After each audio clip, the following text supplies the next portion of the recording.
Apes are threatened across their entire range, and in every single country where apes are found in the wild, they are either endangered or critically endangered or threatened. Habitat destruction is probably the greatest threat to apes across their range. It pretty much is a threat that's affecting most populations of apes, including gibbons, gorillas, chimpanzees, orangutans, and bonobos. Human population growth is a huge driver because as there are more humans, there's a need for more land for food, there's a need for more land for infrastructure, and the consumption increases. But also as people get richer, they consume more. The concept of the state of the apes essentially evolved out of a response to the lack of information or clarity around how great apes were interfacing with the various threats that they face, to elevate the awareness around the alarming deforestation rates that we're seeing, the ways that ape habitats are being affected by various threats, and raise that to policymakers, to industries, to conservationists working on the ground, as well as the academic community that might be engaging in issues that are related to great apes.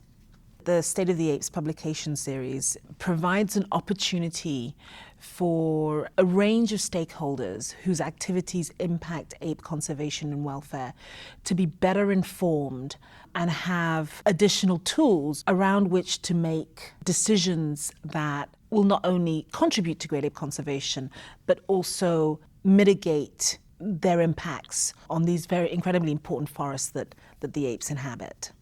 What we really need is to be able to work at a far larger level, higher level, and change the way in which consumption happens and the way in which people are feeding themselves and utilizing resources and planning at a much earlier phase.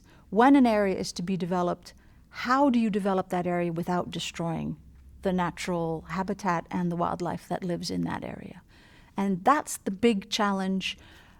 It's working with the private sector, it's working with governments, it's working with multinational and national governments, it's working with local communities and the scientific community to try and get everybody working together to think very carefully about how we can achieve economic development goals and not destroy the very environmental basis that this economic development is dependent on, including all the species that live in those areas. The pilot edition of the State of the Apes focused on the interface between extractive industries and ape conservation. So the first edition defined extractive industries as oil and gas, mining of minerals, as well as industrial logging. And what it sought to explore and expose was how these industries interface and impact with great ape and gibbon conservation globally. The second edition of the State of the Apes focuses on the relationship between industrial agriculture and ape conservation. And in this case, the definition is really looking at large expanses of monocultures that are created to provide specific commodities for human consumption. But within that definition, we also consider smallholders that have a relationship with an industrial agriculture player. So we have both a thematic focus that interrogates a specific theme quite deeply, and then we have more of a data compilation and detecting trends section of the book, which pulls together the information available on apes. The aim is to help decision makers, whether you're a government that wants to have a national biodiversity strategy, or whether you are a private sector company, an industrial or an agricultural company, for example, who wants to develop large-scale plantations but also doesn't want to destroy forests and ape populations at the same time. Or whether it's scientists or conservationists or civil society actors, it helps provide that information and helps them make decisions based on really thorough, good knowledge. It's available in French, it's available in English, it's available in Mandarin, Bahasa Malaysia, and Bahasa Indonesia.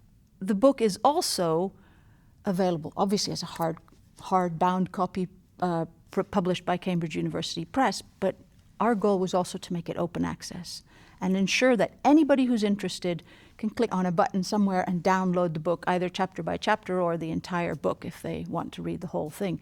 It is pulled together from contributions of experts in the scientific domain, in the private sector, from government, from all sorts of different viewpoints, and bringing all those viewpoints together and that expertise together so that we can have a well-rounded and an intelligent presentation of what the facts are, what is known about apes and the impact of human activities on apes. It's really because of their deep expertise and their deep commitment to the goal of ape conservation and forest conservation that this book is possible. It reflects years of research and work. It reflects so many hours of hard work.